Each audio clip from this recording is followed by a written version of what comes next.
আসসালামু আলাইকুম ওয়া রাহমাতুল্লাহি ওয়া বারাকাতুহু। ওয়ালাইকুম আসসালাম ওয়া রাহমাতুল্লাহি ওয়া বারাকাতুহু। আস্তাগফিরুল্লাহ আস্তাগফিরুল্লাহ আস্তাগফিরুল্লাহ। বিসমিল্লাহির রহমানির রহিম।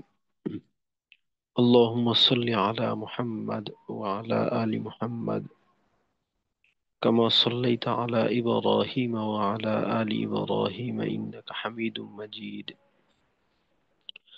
আল্লাহুম্মা বারিক আলা মুহাম্মাদ ওয়া আলা আলি মুহাম্মাদ কামা বারাকতা আলা ইব্রাহিম ওয়া আলা আলি ইব্রাহিম ইন্নাকা হামিদুম মাজিদ। ربي زدني علما ربي زدني علما ربي زدني علما. رب اشرح لي صدري ويسر لي أمري واحلل عقدة من لساني يفقه قولي وبك نستعين يا مستعان. ربي يسر ولا تعسر وتمم علينا بالخير. আলহামদুলিল্লাহ। আজকে আমাদের এসো সিফাত শিখি, দশম ব্যাচের প্রথম ক্লাস। তো আজকের আমাদের আলোচ্য বিষয়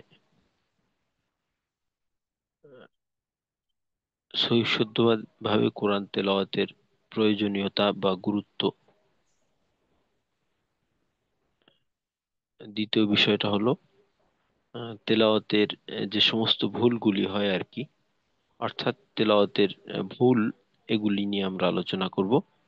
আর সর্বশেষ সিফাতের প্রয়োজনীয়তা। তো এই তিনটা বিষয়ের উপর আমাদের আলোচনা হবে।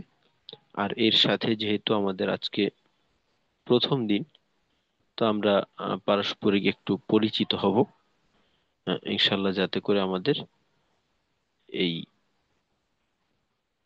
পুরো কোর্সে আমাদের পথ চলাটা সহজ হয়।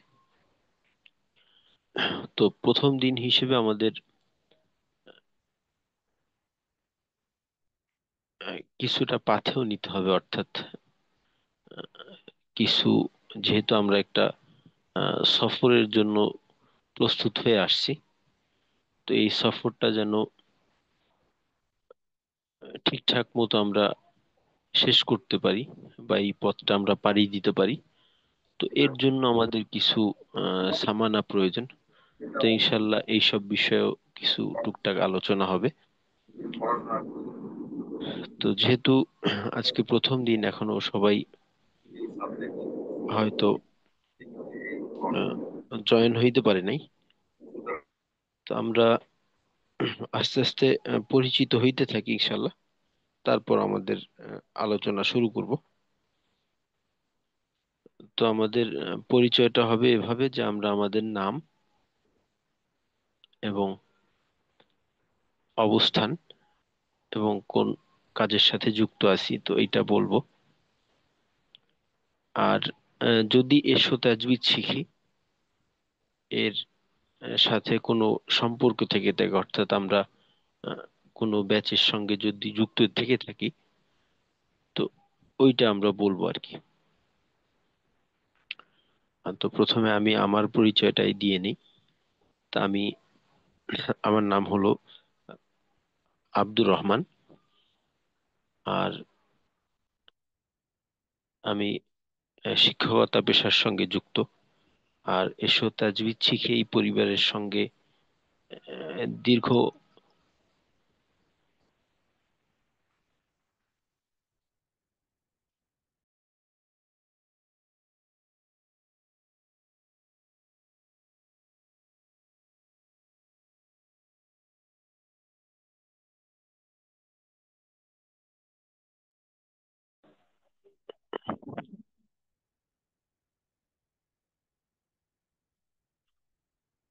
আচ্ছা, আমার কথা শোনা যাচ্ছে? জি উস্তাদ। ও, আচ্ছা। উম, এই মেহেদি ভাই কি আসছেন আজকে? জি উস্তাদ, আমি আসছি আজকে। আচ্ছা মেহেদি ভাই, আপনি আহ, একটু আহ, এই পরিচয় পরিচিত হন। আমি একটু 2 মিনিট পরে যুক্ত হচ্ছি। 2 মিনিট। ও, আচ্ছা উস্তাদ, ঠিক আছে।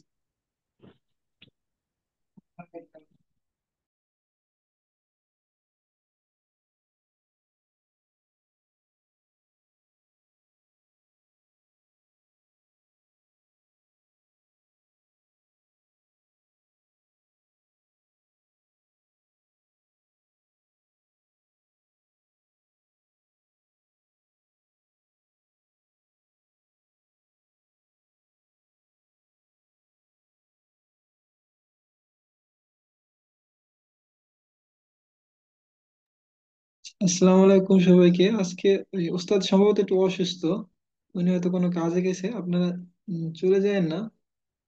আহ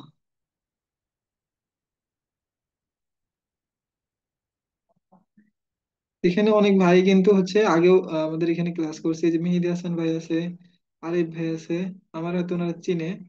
তারপরে যে জাহিদুল ভাই আছে, এই জারিফ ভাই আছে।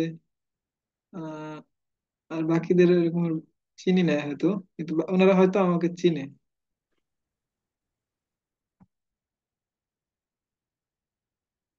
মেহেদি ভাই কেমন আছেন? আসসালামু আলাইকুম। জি জি, আলহামদুলিল্লাহ ভালো আছি। আপনি কেমন আছেন? জি ভাই, আছি আলহামদুলিল্লাহ।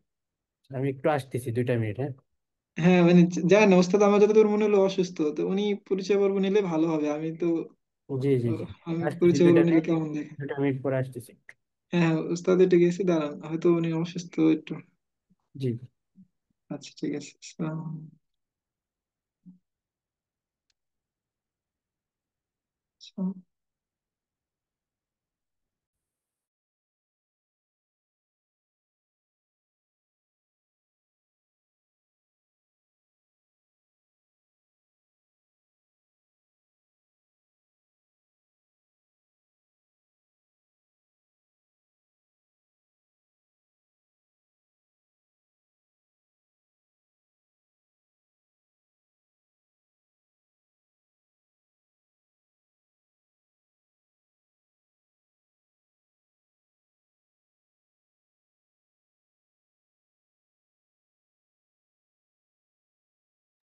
আল্লাহ হচ্ছে সবাইকে একটা জিনিস বলি, যারা প্রথম কয়দিন আমার একটু সবাইকে আমি ফোন দিয়ে জাস্ট মনে করানোর জন্য ফোন দেই।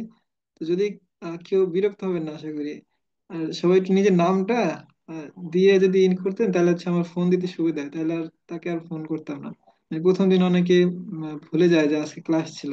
জাস্ট প্রথম কয়দিন একটু মনে করানোর জন্য আমি সবাইকে ফোন দিই, তো এই জন্য কেউ আবার বিরক্ত হবেন না।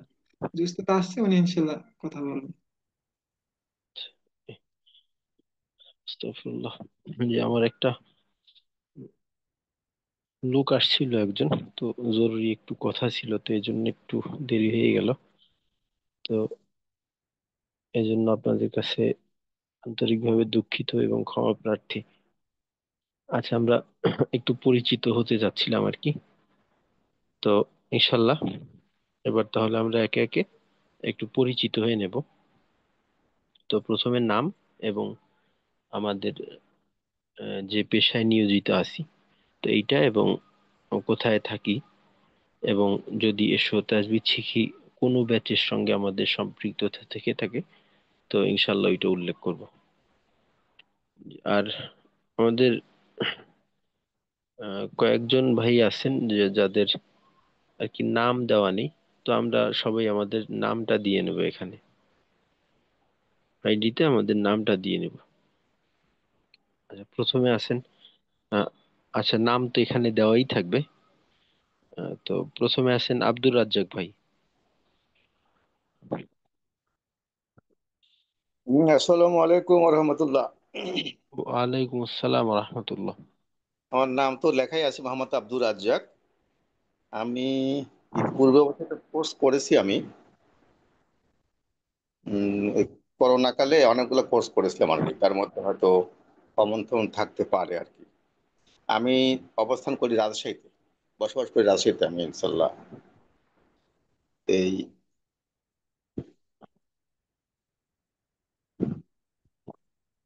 জাজাকাল্লাহ খাইরান। জি জি, ঠিক আছে জি। জাজাকাল্লাহ আব্দুর রহমান ভাই। আব্দুর রাজ্জাক ভাই। তো আব্দুর রাজ্জাক ভাইয়ের সঙ্গে পরিচিত হলাম। তারপর আছেন আহ, আহ,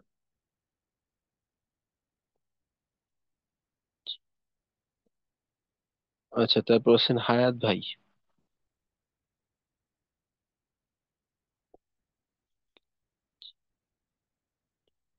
জি, হায়াত ভাই শুনতে পাচ্ছেন? আরেকটা জিনিস যারা এখানে যদি কেউ থাকেন নারীরা হচ্ছে জাস্ট মেসেজ দিবেন। আর উস্তাদ উনি সম্ভবত ওই ও, যাই হোক। আচ্ছা, যাই হোক। জি। আচ্ছা, তারপর জারিফ আহমেদ ভাই আছেন। আসসালামু আলাইকুম উস্তাদ। আমি ওয়ালাইকুম আসসালাম রহমতুল্লাহ। আমি জারিফ আহমেদ শৌমিক। আমি ঢাকাতে আছি এখন। আর হচ্ছে আমি একটা কোম্পানিতে সফটওয়্যার ইঞ্জিনিয়ার হিসেবে আছি। তো আমি এর আগে হচ্ছে তাজবিদ শিখিতে ছিলাম। গত রমজানে কোর্সটা করছিলাম। তো ওইখান থেকে সিফাত শিখির ইনফরমেশনটা জানতে পারলাম। তো ভাবলাম কোরআন শরীফ আসলে পড়া হয় না অনেকদিন, না পড়তে পড়তে আসলে মানে গুনাহ করতেছি। তো জিনিসটা সেই জিনিসটাতে তো উদ্বুদ্ধ হই আরো, সেখান থেকে আর কি এখানে জয়েন করা। জি, জারিফ ভাই ওস্তাদ হিসেবে কে ছিলেন আপনাদের? আমাদের ওস্তাদ ছিলেন হচ্ছে কুমিল্লাই। sorry, ইসমাইল। ইসমাইল সাহেব মনে হয়। জি জি ইসমাইল হুজুর ছিলেন বোধহয়। রোজের ছিল, জি জি, ঠিক আছে, জাজাকাল্লাহ খাইর। জি। জাযাকাল্লাহ। আচ্ছা, তারপর আখতার আখতারুল আলম ভাই আছেন। আসসালামু আলাইকুম। আমার নাম ওয়ালাইকুম মোহাম্মদ আসসালাম। আমার নাম মোহাম্মদ আখতারুল আলম। আমি চট্টগ্রাম থেকে বলছি। আমি একটা কোম্পানির জেনারেল ম্যানেজার হিসাবে প্রাইভেট কোম্পানিতে আছি। এটা হচ্ছে শিপিং লাইন। আমি তার আগে করোনার সময় দুইটা কোর্সে সম্পৃক্ত ছিলাম। তো আলহামদুলিল্লাহ ওই দুইটা কোর্সের মাধ্যমে আমার ভুলে যাওয়া কোরআন শরীফ কিছুটা আল্লাহর রহমতে শিখার সুযোগ হয়েছে, আল্লাহ তৌফিক দিয়েছে। তো আলহামদুলিল্লাহ আমি চেষ্টা করি প্রতিদিন ফজরের পরে কিছু হলেও কোরআন তেলাওয়াত করার। কোরআন তেলাওয়াতটা যাতে আরো শুদ্ধভাবে আল্লাহ পড়ার তৌফিক দেন সেই ইচ্ছা থেকে এই আজকের প্রোগ্রামে অংশগ্রহণ করা। আমি সকলের আচ্ছা, কাছে দোয়া চাই, ওস্তাদ হুজুরের কাছে দোয়া চাই, আল্লাহ যেন আমার মনের মকসুদ পূরণ করেন। আমিন। আচ্ছা, আখতারুল আলম ভাই ওস্তাদ হিসেবে কে ছিলেন? আহ, করোনার সময় অনেক আগে উনি আহ, ইয়েতে ছিলেন। আমি দুইটা কোর্স কোর্স করেছি। এটা হচ্ছে আমার অবশ্য নামটা খেয়াল নাই। উনি ছিলেন যে আহ, আচ্ছা, আমার নামটা খেয়াল নাই। উনি ইয়ে থেকে বাহির থেকে করাতেন, মানে উনি ছিলেন যে শাকিল ভাই। বিশ্ববিদ্যালয়। জি জি। শাকিল শাকিল ভাই বা এটা হচ্ছে আব্দুর রহমান বাহিরের ভাই একটা এর মধ্যে। বাহিরের যে নাম করা বিশ্ববিদ্যালয়। আহ, ওনার নামটা যেন কি ভুলে গেলাম। আল আচ্ছা, আজহার আল আজহার বিশ্ববিদ্যালয়ের একজন স্টুডেন্ট ছিলেন আর কি, আমার বাংলাদেশি। আল আজহার বিশ্ববিদ্যালয়ের একজন ও, আচ্ছা, না, আমি জানতে চাচ্ছিলাম যে এসো তাজবিদ শিখি এই ব্যানারে কিনা, নাকি অন্য কোথাও থেকে শিখছিলেন? এরশাদ তাজবিদ শিখি এটাই হবে মনে হয়, অথবা মানে কোরআন শিখার একদম মানে আমরা শিখেছিলাম, শুরু থেকেই শিখেছিলাম ওই আচ্ছা, সময়। যাই হোক, দুইটা কোর্স মার্শাল। ছিল, দুইটা কোর্স ছিল। একটা একটা ছিল আহ, একদম কোরআনের শুরু থেকে। আরেকটা যেটা যে আল আজহার বিশ্ববিদ্যালয়ের একজন শিখিয়েছেন, ওনারটা ছিল যে একটু অ্যাডভান্স লেভেলের। জি, মার্শাল্লাহ, যাই হোক, আমি জাযাকাল্লাহ আমি খাইর। পুরোপুরি ওভাবে ধরতে পারি নাই, যে কারণে আহ, আমার শিখার ইচ্ছাটা রয়ে গেছে যে আল্লাহ যদি তৌফিক দেয় আর একটু ভালো করে কোরআনটা পড়ার ইচ্ছা, আল্লাহ জি, যদি কবুল করে। ইনশাল্লাহ। জি ইনশাল্লাহ, অবশ্যই। আসসালামু আলাইকুম রহমতুল্লাহ। ওয়ালাইকুম আসসালাম। আচ্ছা, তারপর আহ, জাহিদুল ইসলাম ভাই আছেন। জি আসসালামু আলাইকুম ওস্তাদ। আমি ওয়ালাইকুম আসসালাম। জাহিদুল ইসলাম। আমি এসো তাজবির শিখির প্রথম হচ্ছে গিয়ে 25তম ব্যাচের মাধ্যমে হচ্ছে আল্লাহর রহমতে কোরআন শরীফটা নতুন মানে ভুলে যাওয়া কোরআন শরীফটা পড়া শিখি। তারপরে হালকা পাতলা প্রথম গত বছর হচ্ছে আপনার হচ্ছে আহ রমজানের আগে 15 দিনের তাজবির শেখার যে কোর্সটা ওটাতে ভর্তি হয়েছিলাম, কিন্তু খুব বেশি ক্লাস করতে পারি নাই। আমি গার্মেন্টস এর সাথে রিলেটেড, তো দেখা যায় যে বাসা আসতে আসতেই অনেক লেট হয়ে যায়, অনেক সময় ক্লাস ওইটা করা হয়ে ওঠে না। যেমন ওইটা আজকে ছিল যে আর কি, একটু আগে শর্ট আর কি, জি জি কোরআন শর্ট। খতমের পূর্ব জি প্রস্তুতি, জি এই ধরনের একটা ব্যাচ ছিল। জি। জি যেমন এই আর কি, তো চেষ্টা থাকবে ইনশাল্লাহ এবার যাতে পুরো কোর্সটা করতে পারি। জি দোয়া করবেন। ইনশাল্লাহ। আসসালামু আলাইকুম। ওয়ালাইকুম আসসালাম রহমতুল্লাহ। আচ্ছা, তারপর মুখলিসুর রহমান ভাই।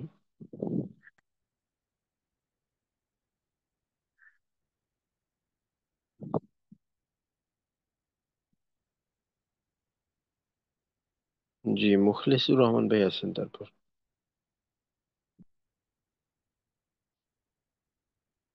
আচ্ছা, ওনার কাছে একটু পরে আসি তাহলে। না না তারপর না, আসসালামু আলাইকুম। ওয়ালাইকুম আসসালাম রহমতুল্লাহ। জি। জি, আমি মোহাম্মদ মুখলেসুর রহমান ভুঁইয়া। আমি মাধ্যমিক বিদ্যালয়ের অবসরপ্রাপ্ত শিক্ষক, বর্তমানে ময়মনসিংহ আছি। জি, আমাদের কোনো এই এসো তাজবিদ শিখি কোনো ব্যাচের সঙ্গে যুক্ত কোনো ছিলেন কিনা? বেশি না, এটা প্রথম, কিন্তু আমি ওই অন্য হুজুরের মাধ্যমে কিছু পড়ছি আর কি। এই আহ, তো এইখানে কিভাবে আসলেন? এইবার এখানে আসলাম, অর্থাৎ আমার ছেলে আগে বোধহয় আপনাদের এখানে কোর্স করতো, সেই একটু ব্যবস্থা করে দিছে আর কি। আহ, আচ্ছা, আপনার ছেলের নাম কি? আমার হচ্ছে Mohsinur Rahman, Bangladesh Mohammad Marine Academy. Mohsinur Rahman Bhuiyan, Bangladesh Marine Academy, 91। জি মাশাল্লাহ। হ্যাঁ, ঠিক আছে, মাশাল্লাহ, জাজাকাল্লাহ খাইর। আচ্ছা, দোয়া তারপর করবেন, জি দোয়া ফি করবেন। আমানিল্লাহ। তবে ঠিক আছে, আসসালামু আলাইকুম রহমতুল্লাহ বারাকাতুহু। ওয়ালাইকুম আসসালাম রহমতুল্লাহ। মিটরে ধরার নাই আচ্ছা, তারপর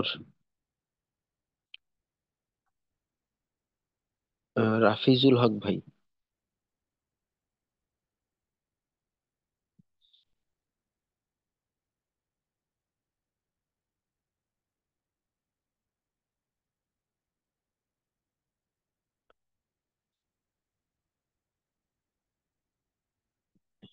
আচ্ছা, রাফিজুল হক। আসসালামু আলাইকুম। আমি ওয়ালাইকুম রাফিজুল হক। আসসালাম রহমতুল্লাহ। আমি একটা নন লাইফ ইন্স্যুরেন্স কোম্পানিতে কর্মরত আছি, ঢাকাতে আছি। আমি এখানকার লিঙ্কটা পাইছি আমার এক কলিগের মাধ্যমে। ইয়া, ও, আমার এক কলিগ আপনাদের এখানে কোর্স করছে, হয়তো উনি এখানে আছে হয়তো। ওনার মাধ্যমে আমি এই লিঙ্কটা পাই। এখানে আমি join- এখানে আমি ফার্স্ট নতুন। জি ঠিক আছে, মাশাল্লাহ। আচ্ছা, আসসালামু আলাইকুম। তারপর ওয়ালাইকুম আসসালাম রহমতুল্লাহ। আচ্ছা, তারপর শাহজাহান ভাই আছেন।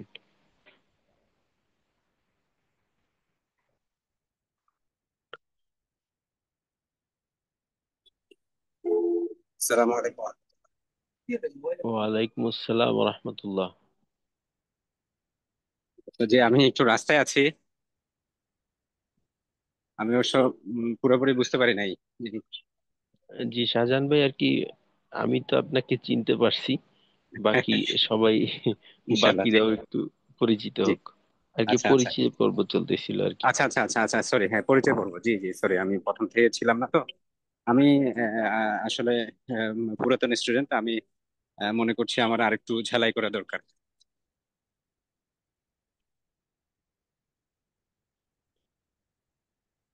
এই, আর আমি আচ্ছা, আমার গ্রামের বাড়ি হচ্ছে বান্দরবান। আহ, আমি এই এসো সিফাত সিফি শুরু থেকেই আছি এটার সাথে। ক্যাপ্টেন মেহেদী ভাইয়ের মাধ্যমে আমি আহ, এসো সিফাত শিখি এবং বদরের সদস্যদের সাথে জড়িত আমি। আচ্ছা ঠিক আছে, ইনশাল্লাহ শাহজাহান ভাই, তাহলে বাসায় আসেন, ইনশাল্লাহ পরে জি কথা জি হবে। জি জি, জাজাকাল্লাহ খাইর। আসসালামু আলাইকুম। ওয়ালাইকুম আসসালাম রহমতুল্লাহ। আচ্ছা, তারপর সোহরাব হোসাইন ভাই আছেন?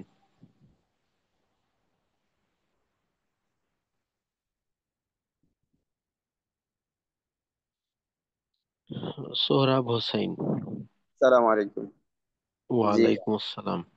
আমি সোহরাব হোসাইন। ও আমি সিফাতের ব্যাচ আরো একবার করেছিলাম আগে, আবার একটু করতে চাচ্ছিলাম, এই জন্য আর কি জয়েন হওয়া। জি সৌরভ ভাই, আপনার সম্পর্কে একটু বলেন যে কোথায় থাকেন বা কি করা হয়। আমি আপাতত আছি ঢাকাতে। আমি আগে রাজশাহী ইউনিভার্সিটিতে পড়েছি, ওখান থেকে পড়ে আর কি ঢাকায় শিফট করলাম, এখন ঢাকাতেই আছি। আচ্ছা ঠিক আছে, মাশাল্লাহ সৌরভ ভাই। তারপর আরিফ ভাই আছেন?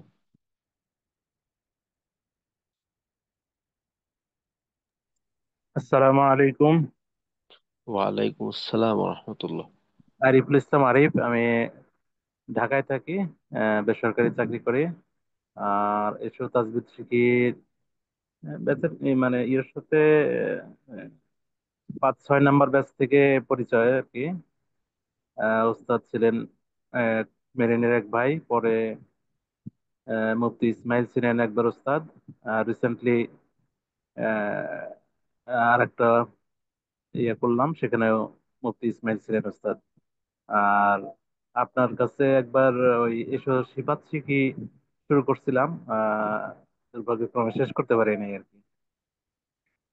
এই তো এখন একটু সুযোগ হলো, তো এই জন্য ভর্তি হওয়া। জি, ইনশাল্লাহ এবার শেষ হবে আশা ইনশাআল্লাহ। করি। আচ্ছা ঠিক আছে, মাশাল্লাহ আরিফ ভাই। তারপর আহ, মেহেদী ভাই আছেন? জি, মেহেদী হাসান ভাই। আসসালামু আলাইকুম ওস্তাদ। ওয়ালাইকুম আসসালাম রহমতুল্লাহ। আহ, জি ওস্তাদ, আমি খুলনা থেকে সংযুক্ত। আহ, আমি খুব সম্প্রতি এসো তাজবিদ শিখি 36তম ব্যাচের সাথে সংযুক্ত ছিলাম।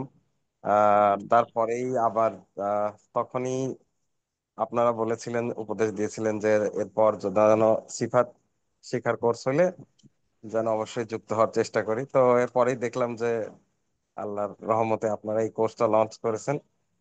তারপর থেকেই মনে করলাম যে তাহলে এই সুযোগে ইনশাল্লাহ সিফাত শিক্ষার কোর্সটার সাথে সংযুক্ত হয়ে যায়। তো সে থেকেই আর কি মূলত সংযুক্ত হওয়া। জি ঠিক আছে মেহেদী ভাই। আচ্ছা, বুঝতে তো জি, পারলাম। জি, জাযাকাল্লাহ খাইর। আচ্ছা, আমাদের দুই একজন সাথী ভাই আছেন, নাম উল্লেখ করা নেই, তো তারাও যদি একটু পরিচিত হইতেন, এবং যদি কেউ বাকি থেকে থাকে।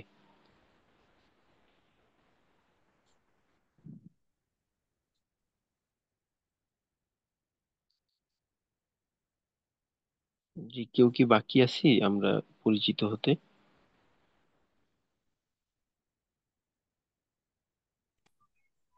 সালাম। জি ওস্তাদ জি। ওয়ালাইকুম আসসালাম রহমতুল্লাহ। জি, আমির হামজা ভাই।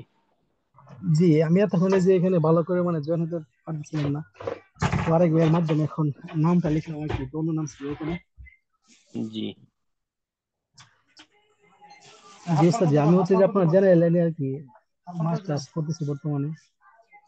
পাবলিকে সব হতে মানে পাবলিকের ওসেলে আর কি, বলছেন মানে আমাদের কেমন আলেম মনে করে, কিন্তু তেমন সহি শুদ্ধ না আর কি। মানে এই যে সিফত সাথে আদায় করে পড়া, তো নেটের মাধ্যমে অনেকদিন হয়েছিল যে আপনি চার দিছিলাম যে সিফত সহকারে কিভাবে আদায় করে পড়তে হয়, মার্কা সম্পর্কে মানে মোটামুটি ধারণা পাইছে। আর আপনাদের যেই কোর্স গুলো করা হয়, তো ওটাকে লিঙ্ক পাইছিলাম, পরে আজকে থেকে মানে জয়েন হইলাম আর কি সব। আচ্ছা ঠিক আছে। জি মাশাল্লাহ আমির ভাই। জি।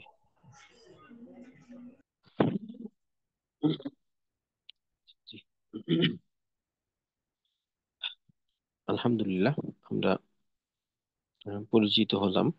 তো ইনশাল্লাহ আমাদের এই পরিচয়টা আস্তে আস্তে আরো মজবুত হবে। আমরা একে অপরের সঙ্গে একেবারে আহ, দিনই সম্পর্ক গড়ে তুলবো ইনশাল্লাহ। তো আজকের আমাদের যে আলোচ্য বিষয় ছিল, তো শুরুতেই বলছিলাম যে আজকে আমরা তিনটা বিষয় নিয়ে আলোচনা করব। প্রথমত হলো শুদ্ধ তেলাওয়াতের গুরুত্ব বা এর প্রয়োজনীয়তা। তো আমরা আহ, একজন বালেগ বা বালেগা মুসলিম হিসেবে আমাদের প্রত্যেকের জন্যই কমপক্ষে যতটুক তেলাওয়াত আমাদের নামাজের জন্য প্রয়োজন, অতটুক তেলাওয়াত সহি শুদ্ধ করা ফরজে আইন।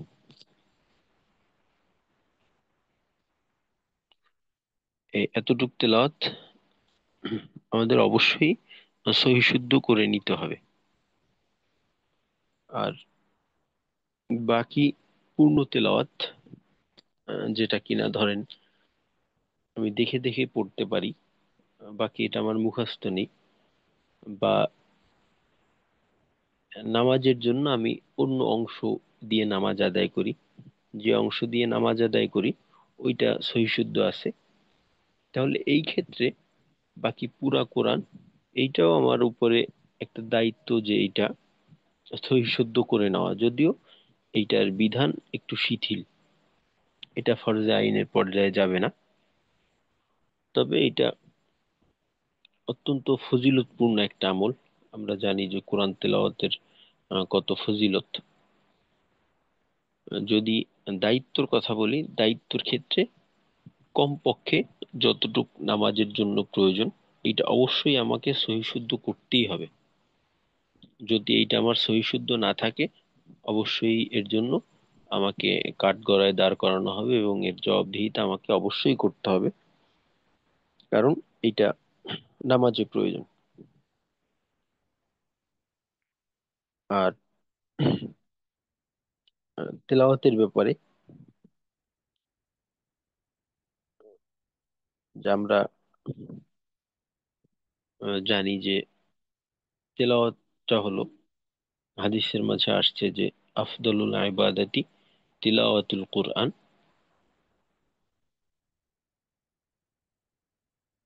আমরা যত ধরনের আমল করি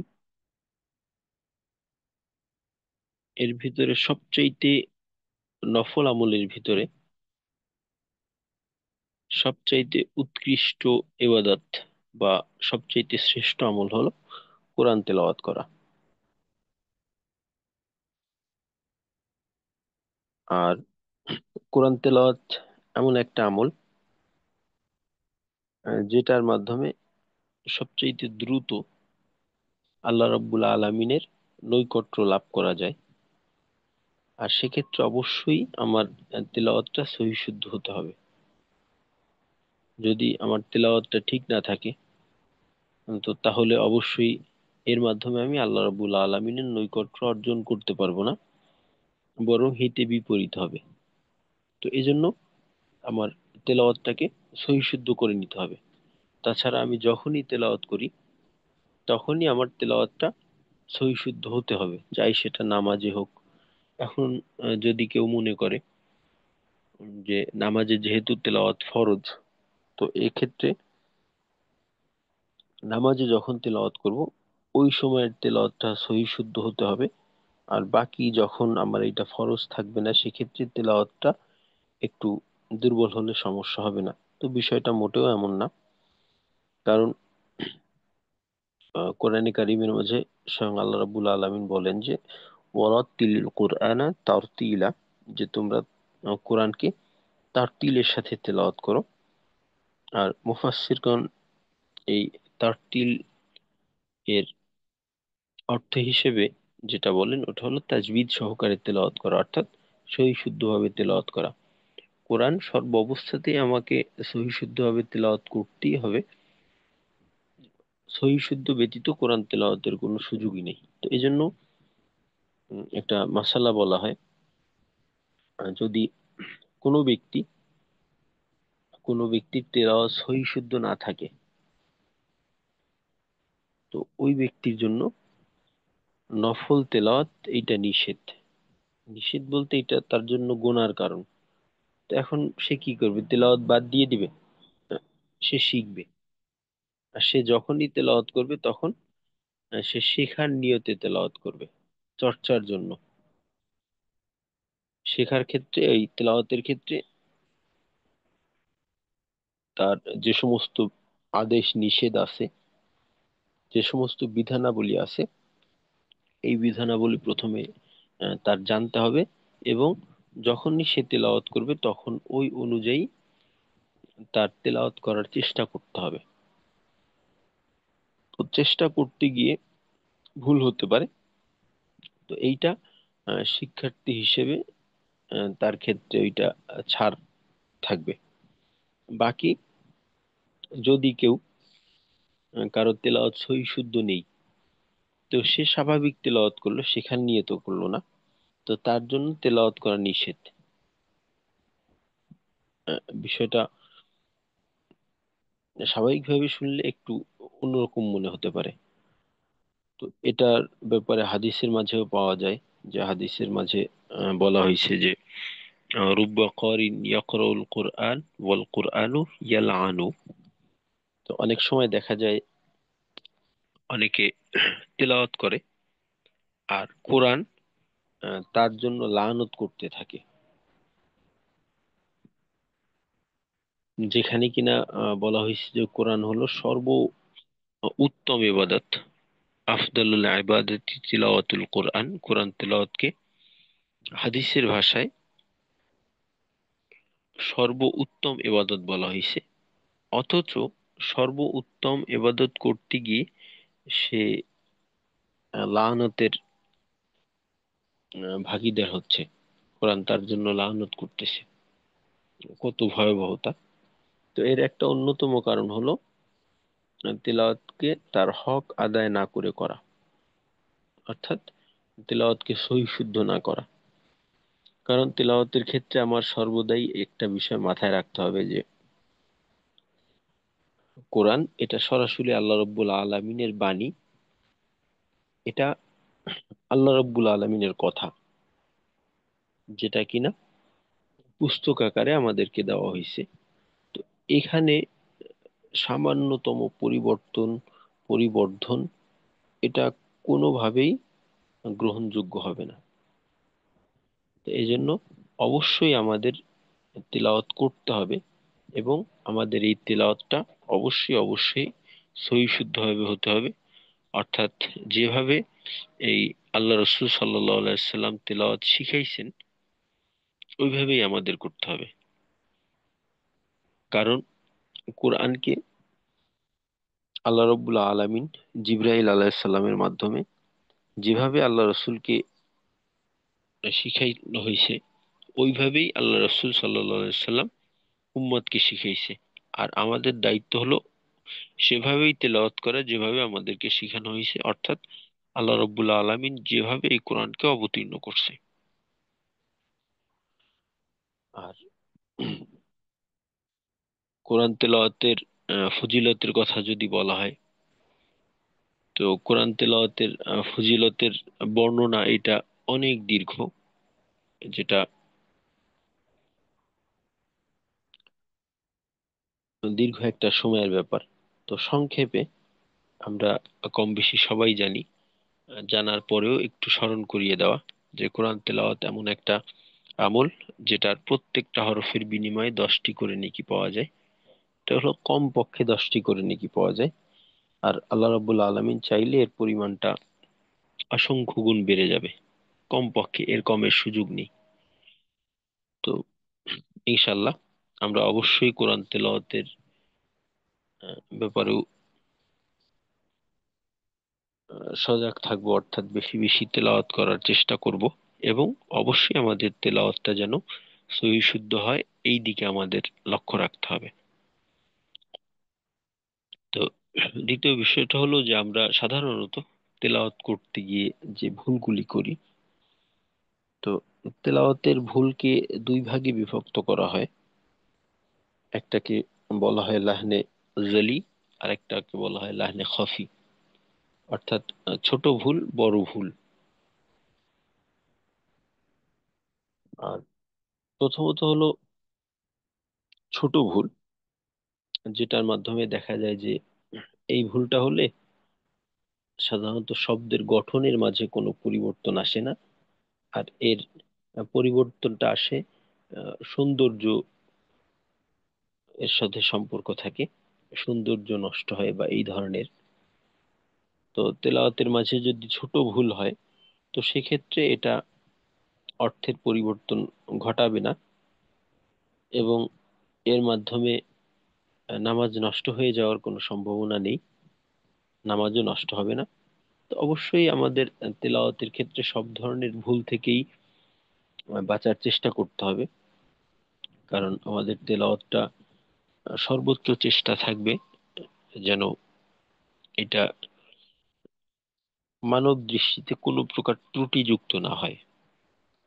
কারণ তেলাওয়াতটা যেহেতু সরাসরি আল্লাহ রাব্বুল আলামিনকে শোনানোর জন্য করা হচ্ছে, তো এই জন্য আল্লাহর শান অনুযায়ী আমার এইটাকে ওইভাবেই সাজাইতে হবে। তো ছোট ভুল যেমন, যেহেতু আমরা তেলাওয়াত করতে পারি, তো ছোট ভুল যেমন ধরেন কোনো কোনো ক্ষেত্রে আল্লাহ শব্দের লামকে মোটা করতে হয়, পাতলা করতে হয়, র কে মোটা করতে হয়, পাতলা করতে হয়। তাছাড়া দেখা যায় কোথাও গুণনা করতে হয়। এই যে বিষয়গুলি আছে, তো এগুলি ছোট ভুল হিসেবে গণ্য করা হবে যদি এই ক্ষেত্রে আমরা ভুল করি। তো এর মাধ্যমে শব্দের গঠন পরিবর্তন হবে না। আর আরেকটা প্রকারের কথা যেটা বলা হয়েছিল, অর্থাৎ লাহনে জালি, যেটাকে আমরা সহজে বড় ভুল বলতে পারি। তো এইটা হলো এমন ভুল যে ভুলের মাধ্যমে শব্দের গঠন পরিবর্তন হয়, আর এর দ্বারা দেখা যায় যে কখনো কখনো অর্থের পরিবর্তন হয়ে যায়। পরিবর্তন বলতে কোনো কোনো ক্ষেত্রে দেখা যাইতে পারে যে শব্দের গঠন পরিবর্তন হলো, যে কারণে শব্দটা অর্থহীন হয়ে গেল, বা কোনো কোনো ক্ষেত্রে অর্থের পরিবর্তনটা এমন ভাবে হলো যে বাক্যের অর্থটাই পরিবর্তন করে দিল, এমনকি এটা কুফরি পর্যন্ত চলে যায়, আর এর দ্বারা নামাজও নষ্ট হয়ে যায়। তো তেলাওয়াতের ক্ষেত্রে বড় ভুল যেটা আছে, তো এই ক্ষেত্রে আমরা বিন্দু মাত্র ছাড় পাবো না। তো এটা অবশ্যই অবশ্যই তেলাওয়াত বড় ভুল মুক্ত থাকতে হবে। তো বড় ভুলটা হয় আহ, শব্দের একটা শব্দের ক্ষেত্রে দেখা যেতে পারে যে একটা হরফকে আমি বাদ দিয়ে পড়লাম, অথবা একটা হরফকে পরিবর্তন করে পড়লাম, বা কোনো হরফের হরকতকে পরিবর্তন করলাম, জবরের জায়গায় জের পড়লাম, জেরের জায়গায় জবর, অথবা জজমের জায়গায় হরকত পড়লাম, হরকতের জায়গায় জজম পড়লাম। তো এভাবে শব্দের ভিতরে হতে পারে। আবার কখনো কখনো দেখা যেতে পারে যে একটা আয়াতের মাঝে একটা শব্দকে আমি বাদ দিয়ে দিলাম, বাদ দিয়ে তেলাওয়াত করলাম। অথবা কোনো কোনো ক্ষেত্রে দেখা যেতে পারে যে একটা অতিরিক্ত শব্দ যোগ হয়ে গেল।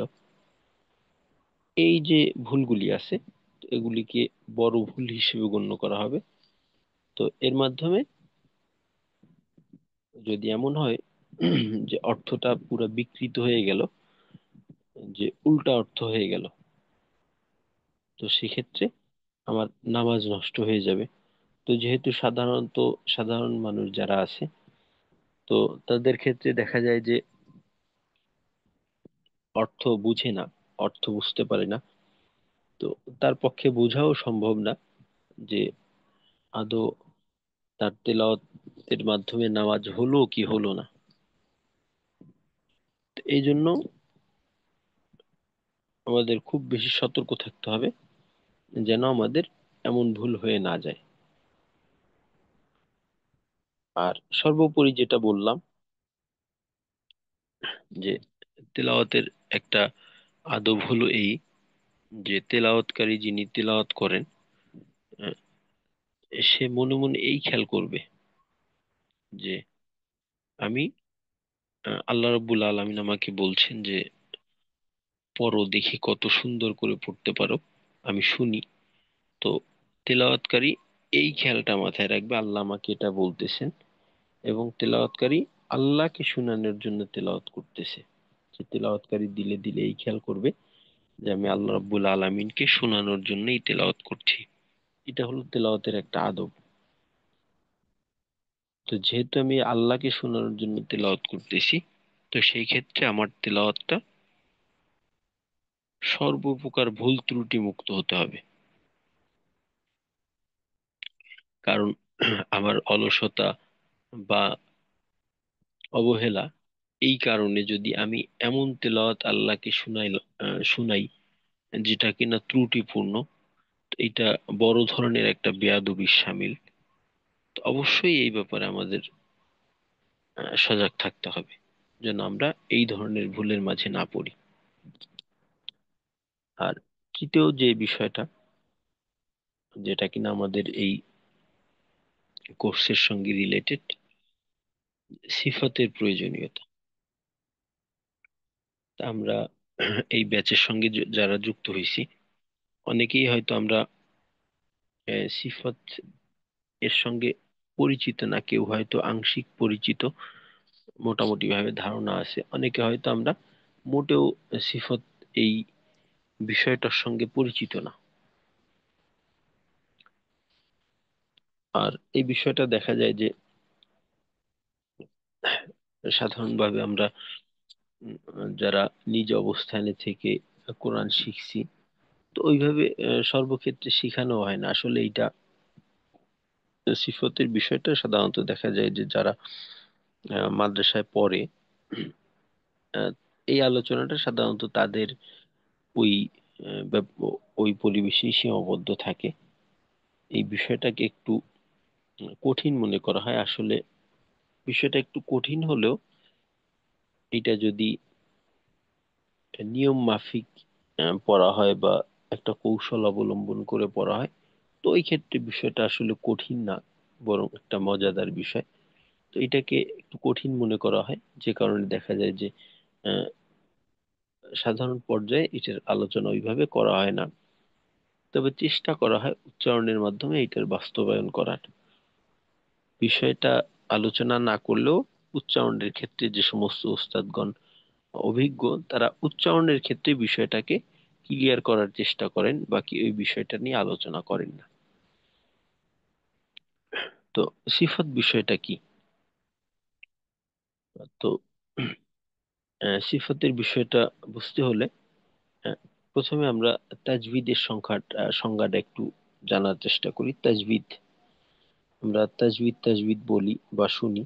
তো তাজভিদ বিষয়টা হলো যে কোরআনকে তার প্রত্যেকটা তেলাওয়াতের ক্ষেত্রে প্রত্যেকটা হরফকে তার হক আদায়ের সহিত উচ্চারণ করাকে বলা হয় তাজবিদ। প্রত্যেকটা হরফকে তার হক আদায় করে উচ্চারণ করাকে তাজবিদ বলা হয়। তো এখন কথা হলো হরফের হক কি? তো হরফের হক হলো তার মাখরাজ এবং তার সিফাত। মাখরাজ এবং সিফাত।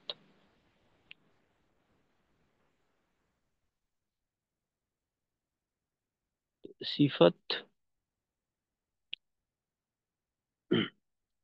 কিছু সিফাত আছে যেটার সঙ্গে আমরা পরিচিত, তবে ওইটা সিফত হিসেবে না, অন্য হিসেবে আমরা পরিচিত। যেমন ধরেন আমরা যারা তাজভিদ মোটামুটি ভাবে জানি যে র মোটা করতে হয়, আল্লাহ শব্দের লাম মোটা করতে হয়।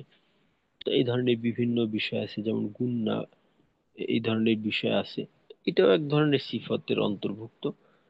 বাকি আমরা এই ব্যাচে আর সাধারণত সিফত বলতে যেটা বোঝানো হয় ওইটা হলো যে আমরা যখন একটা হরফ উচ্চারণ করি, তো ওই হরফটা উচ্চারণ করার সময় আমরা মাখরাজ জানি, মাখরাজ অনুযায়ী করার চেষ্টা করি। বাকি এই হরফটা মাখরাজ থেকে কিভাবে উচ্চারিত হবে, দেখা যায় যে একই জায়গার থেকে বিভিন্ন রকম আওয়াজ করা যায়। এখন যদি মাখরাজ থেকে ভিন্নভাবে করি, যেমন ধরেন উম, সদ, সিন, জা, এখানে তিনটা হরফ আছে। তো এই তিনটা হরফ কিন্তু একই মাখরাজের অন্তর্ভুক্ত। একই মাখরাজ থেকে আমি তিনটা উচ্চারণ করলাম। এই হরফগুলির মাঝে আমি পার্থক্য কিভাবে করব? এই হরফগুলিকে যদি আমি মাখরাজ দিয়ে পার্থক্য করতে চাই, তো সেক্ষেত্রে আমি পার্থক্য করা আমার পক্ষে সম্ভব হবে না। তো এখন আমি এই পার্থক্যটা কিভাবে করব? তো এই পার্থক্যটা করার জন্য আমাকে সিফাত সম্পর্কে জানতে হবে। তো দেখবেন অনেকে সদের উচ্চারণ যখন জের পেশ দিয়ে পড়ে, তো ওই সময়টায় সদের উচ্চারণটা সিনের মতো হয়ে যায়। যেমন ধরেন ইহদিনাস সিরাতাল, সিরাতাল, তো এখানে পরে ইহদিনাস সিরাতাল মুস্তাকিম, তারপর সিরাতাল লাযিনা, সির, সি, তো সি এটা তো সিনের উচ্চারণ। এখানে তো যদি আমি সি বলি, তো সেক্ষেত্রে অথচ এখানে আছে সদ, সই, সজ্জের সই, সিনজের সি, এখানে আমার পড়তে হবে সৈরত, তো এখানে আমি পড়তেছি সিরত। এখন যদি বলি এটা পার্থক্য কি, যদি পার্থক্য করতে গিয়ে আমি মাখরাজ দেখি, তো সেখানে পাবো যে মাখরাজগত ভুল আমার এখানে নেই। তো ভুলটা কোথায়? ভুলটা হলো সিফাতগত ভুল। সদের ক্ষেত্রে কিছু কাজ থাকে, যেমন ধরেন সদটাকে মোটা করে করতে হয়, তারপর সদের উচ্চারণে জিহ্বার একটা যে অবস্থান, সিনের ক্ষেত্রে এইটার ব্যতিক্রম, এই যে বিষয়গুলি আছে, তো এই বিষয়গুলি আমরা সিফতের আলোচনার মাধ্যমে পাবো। তারপর ধরেন এই ধরনের অনেক হরফ আছে যেটা উচ্চারণ করতে গেলে একটা আরেকটার মতো হয়ে যায়। এই পার্থক্যটা আমাদের সিফত দিয়ে করতে হবে। আর আরেকটা ব্যাপার হলো, অনেক ক্ষেত্রে দেখা যায় যে আমাদের কাছে পার্থক্য হয়ে যাচ্ছে। তো শুধুমাত্র দুইটা হরফের মাঝে পার্থক্য করার জন্য সিফতের প্রয়োজন না, বরং একটা হরফের উচ্চারণ পরিপূর্ণভাবে শুদ্ধ করার জন্য আমাদের সিফত অত্যন্ত প্রয়োজন। দেখবেন আমাদের বাংলার ক্ষেত্রেও অনেকে আছে যে বিভিন্ন উচ্চারণকে, একটা বর্ণের উচ্চারণ এটা করে, এ শুনলেই মনে হয় যে তার এই বর্ণের উচ্চারণটা পরিপূর্ণ হয়নি। যেমন ধরেন ব, ভ, ভয়ের উচ্চারণ। তো ভয়ের উচ্চারণ তো ব আর ভ, এটা উচ্চারণগত উচ্চারণের জায়গার হিসেব যদি করি, তো সেক্ষেত্রে কিন্তু দুইটা একই জায়গা থেকে উচ্চারিত হয়। বাকি এই দুইটার মাঝে পার্থক্য আছে, ব্যবহারিক পার্থক্য। তো এইটাকে আমরা সিফত বুঝতে পারি। আরেকটা হলো যে একটা হলো যে একটা হরফের উচ্চারণ, যেমন ধরেন বা জবর বা, তো এই বা জবর বা, এই উচ্চারণটা যে করলাম, এই উচ্চারণের, এই বায়ের উচ্চারণের নিজস্ব রূপটা কি, এর পূর্ণ রূপের বর্ণনাটা আমরা সিফতের মাধ্যমে জানতে পারবো। আর সহজভাবে যদি একটু দেখার চেষ্টা করি, ওইটা হলো আমরা যারা অনারবি আছি, আমাদের জন্য সিফত জানাটা খুবই গুরুত্বপূর্ণ। এর কারণ হলো, এটা সহজেই আমরা বুঝতে পারবো যে একজন বাংলা ভাষাভাষী আমরা যারা আছি, তো এদের অনেকে দেখা যায় যে ভিন্ন ভাষা সম্পর্কে তাদের ধারণা থাকে, বা অন্য ভিন্ন ভাষাভাষী যারা বাংলা জানে। একজন অবাঙালি, ধরেন একজন ইংরেজ, সে বাংলা শিখলো, সাধারণের ক্ষেত্রে দেখা যায় যে সে যদি বাংলা বলে, তো যে কোনো মানুষ অনায়াসেই বুঝতে পারবে যে এই লোকটার মাতৃভাষা বাংলা না।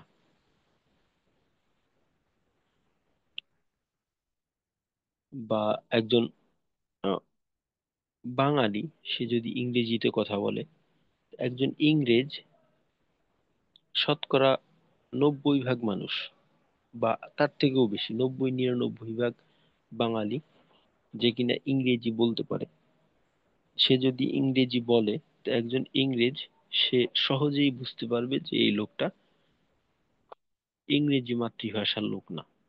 তো বাংলার ক্ষেত্রেও এমন বিষয় যে একজন অবাঙালি সে বাংলা বললে অনায়াসে আমরা বুঝতে পারি যে লোকটা বাঙালি না। তো এখন কথা হলো, সে তো বাংলাই বলতেছে, এখানে আমি কিভাবে বুঝতে পারলাম? বা একজন বাঙালি সে ইংরেজি বলতেছে, তো কিভাবে বোঝা গেল যে এই ইংরেজি বলা লোকটার মাতৃভাষা ইংরেজি না? এই ক্ষেত্রে ভূমিকা পালন করে যে ব্যবহারিক বিষয়টা, যেটা কিনা সিফাত। যে সে বাংলা বলল, বা অনেক ক্ষেত্রে বাংলার মাখরাজটাও ঠিক রাখলো, কিন্তু ওই মাখরাজ বা ওই উচ্চারণের জায়গার যে ব্যবহারিক অবস্থাটা ছিল, ওইটা সে ঠিক রাখতে পারেনি, যে কারণে তার এই বাংলাটা বাঙালিদের মতো হলো না। তা আরবের ক্ষেত্রেও বিষয়টা একই রকম। তো এটাকে আহ, বলতে পারি যে বাচন ভঙ্গি। তো তেলাওয়াতের ক্ষেত্রে আমাদের অবশ্যই তেলাওয়াতটা আরবরা যেভাবে আরবি বলে বা আরবরা যেভাবে তেলাওয়াত করে, ওইভাবে হওয়াটা আমাদের জরুরি। তো এই জন্য হাদিসের মাঝে বলাও হয়েছে যে ইকরাউল কুরআনা বিলুহুনিল আরব, যে আরবদের ভাষায় বা আরবদের লাহাজায় তোমরা কোরআন তেলাওয়াত করো। তো এই জন্য আমাদের তেলাওয়াত যেহেতু আরবিতে, তো তেলাওয়াতটা অবশ্যই আমাদের আরবির মতো করে হওয়া, যেন বাঙালি তেলাওয়াত না হয়। তো এই জন্য আরবরা বলেন যে আহ, আজমি তেলাওয়াত। একটা হলো আরবি তেলাওয়াত, আর একটা হলো আজমি তেলাওয়াত। আজমি বলা হয় যারা অনারবি, অর্থাৎ যাদের মাতৃভাষা আরবি না, তো এদেরকে বলা হয় আজমি। আজমি তেলাওয়াত অর্থাৎ এই যে লোকটা তেলাওয়াত করলো, তার তেলাওয়াতটা আরবি তেলাওয়াত হলো না, অনারবি তেলাওয়াত হলো আর কি। তো আমাদের তেলাওয়াতটা অবশ্যই আরবি তেলাওয়াত হতে হবে। তো এই তেলাওয়াতটাকে আরবি তেলাওয়াত হওয়ার জন্য যে বিষয়টা সবচাইতে বেশি গুরুত্বপূর্ণ, ওইটা হলো আমাদের সিফাত। তো সিফাত জানাটা আমাদের জন্য জরুরি না, তাজবিদের বিষয়বস্তু আমাদের জানাটা জরুরি না। আমাদের জন্য জরুরি হলো তাজবিদ সহকারে সিফাত অনুযায়ী তেলাওয়াত করতে পারা। তো যেহেতু আমরা আহ, আরবির বা তেলাওয়াতের শুদ্ধ রূপটা আহ, শুনে বলে অভ্যস্ত না, তো এই জন্য আমাদের এই উচ্চারণের সঠিক যে রূপটা আছে, এটা আমাদের মস্তিষ্কে নেই। তো না থাকার কারণে আমাদের একেবারে পরিপূর্ণভাবে নিয়ম অনুযায়ী এর রূপটা কেমন, এটাকে আমাদের মাথার ভিতরে বসানো প্রয়োজন। তো এই জন্য আমাদের সিফতের দরকার। তো এটা হলো বিষয়টা এমন যে যারা সাধারণত দেখা যায় যে হাতের লেখা লেখে, সুন্দর হাতের লেখা হয়, বা একজন ব্যক্তি যার হাতের লেখা সুন্দর না অসুন্দর, উভয় ব্যক্তি যদি বিভিন্ন জায়গায় লিখলো, 10 জায়গায় গিয়ে 10টা পৃষ্ঠায় লিখলো। তো এদের হাতের লেখা দেখলে আমরা অনায়াসে বুঝতে পারি যে একই ব্যক্তির হাতের লেখা, একই ব্যক্তির লেখা। একই ব্যক্তি যদি 10 জায়গায়ও লেখে, তার লেখার ধরনটা একই রকম থাকে, চাই সেটা সুন্দর হোক বা অসুন্দর হোক। এর একটা অন্যতম কারণ হলো, আমরা যখন একটা বর্ণ লিখি বা একটা চিত্র অঙ্কন করি, তো প্রথমে এইটার একটা রূপ আমাদের মস্তিষ্কের মাঝে বসানো থাকে। আমি যখন স্বর অ লিখবো, তো স্বর অর একটা চিত্র আমার মস্তিষ্কে আছে, তো ওইটা আমার হাতের মাধ্যমে বাস্তবায়ন হয়। তো এখন যদি আমার হাতের লেখাটা সুন্দর করতে চাই, হাতের চিত্রটাকে সুন্দর করতে চাই, সর্বপ্রথম আমার মস্তিষ্কের চিত্রটাকে ঠিক করতে হবে। তো ওইটাকে যদি আমি ঠিক করে নিতে পারি, তো অল্প পরিশ্রমের ফলাফল হিসেবেই আমি কিন্তু এই আহ, সুন্দর রূপটাকে আমার হাতের মাধ্যমে বাস্তবায়ন করতে পারবো। আর যদি আমার মস্তিষ্কের রূপটাকে ঠিক না করে হাত দিয়ে বারবার চেষ্টা করতে থাকি, তো এর মাধ্যমে কিন্তু ফলাফল পাওয়াটা অসম্ভবকর একটা বিষয় হয়ে দাঁড়ায়। তো তেলাওয়াতের ক্ষেত্রেও আমাদের বিষয়টা একই রকম। তো এই সিফত জানার মাধ্যমে আমাদের যেটা হবে, ওইটা হলো যে সঠিক উচ্চারণের একটা চিত্র বা একটা রূপ আমাদের মস্তিষ্কের মাঝে বসবে। ওই অনুযায়ী আমরা যদি চর্চা করি, ইনশাল্লাহ আমাদের তেলাওয়াতটা দ্রুত সময়ে, অল্প সময়ের মাধ্যমে ঠিক হয়ে যাবে। আর না হলেও আমাদের মাঝে শুদ্ধ রূপটা রয়ে গেল, যখনই আমরা তেলাওয়াত শুনবো বা নিজে করব, ওই সময়টা আমরা আমাদের ভুলটাকে বুঝতে পারবো, যে আমি যেটা পড়লাম এইটা ভুল হইলো। তো এইটা কেন ভুল হইলো, এই কারণটাও আমার জানা থাকবে, এবং এইটা ঠিক করার জন্য আমার কি করা দরকার, ওই বিষয়টা আমার জানা থাকবে। তো এজন্য সিফাতের বিষয়টা, শুদ্ধ তেলাওয়াতের ক্ষেত্রে সিফাতের বিষয়ে আমল করাটা শতভাগ জরুরি। আর সিফাতের বিষয়টা জানাও আমরা যারা অনরবি আছি আমাদের জন্য জরুরি। অন্যথায় আমাদের জন্য সিফত সহকারে বা শুদ্ধ উচ্চারণে তেলাওয়াত করাটা এটা দুষ্কর একটা বিষয় হয়ে যায়। আর বাকি দেখা গেল যে কেউ যদি শুনে শুনে চর্চার মাধ্যমে আহ, একটা অভ্যাসে পরিণত আহ, হইল আর কি, তার সে সহি সহি শুদ্ধ তেলাওয়াত করতে পারে সিফত না জানার পরেও, তো দেখা যেতে পারে যে একটা সময় গিয়ে সে একটা ভুল করলো, তো সে এই ভুলটা বুঝতে পারবে না।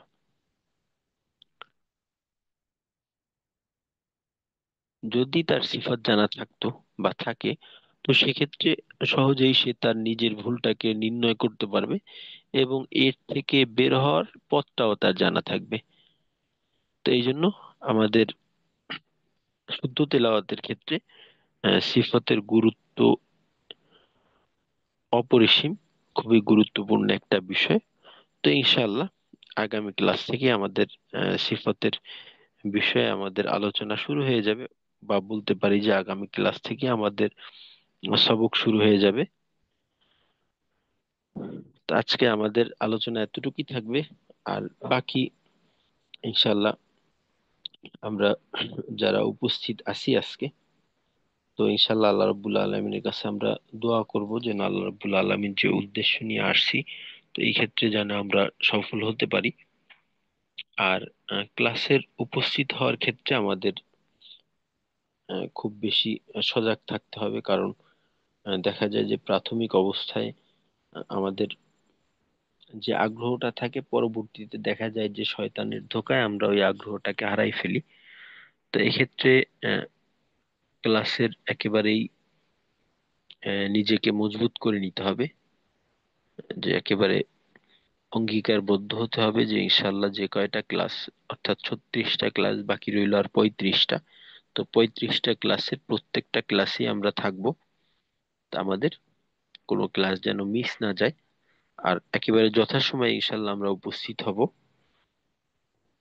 যেন আমাদের ক্লাসে উপস্থিতির ক্ষেত্রে দেরি না হয়। তো ক্লাসের ইনশাল্লাহ আমরা গুরুত্ব সহকারে ক্লাস করব। আর এই যে উদ্দেশ্য নিয়ে আসছি, সর্ব অবস্থাতেই আমাদের নিজের মেহনতটা থাকবে, চেষ্টা থাকবে।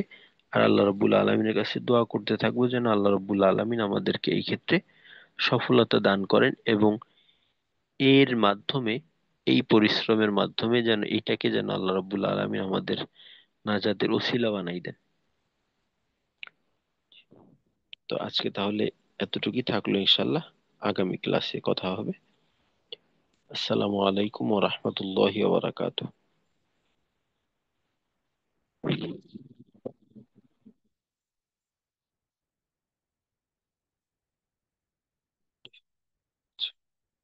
আমরা সবাই দোয়া পড়ে ক্লাস থেকে বিদায় নেব। সুবহানাল্লাহি ওয়া বিহামদিহি, সুবহানাকাল্লাহুম্মা ওয়া বিহামদিকা, আশহাদু আল্লা ইলাহা ইল্লা আনতা, আস্তাগফিরুকা ওয়া আতুবু ইলাইক।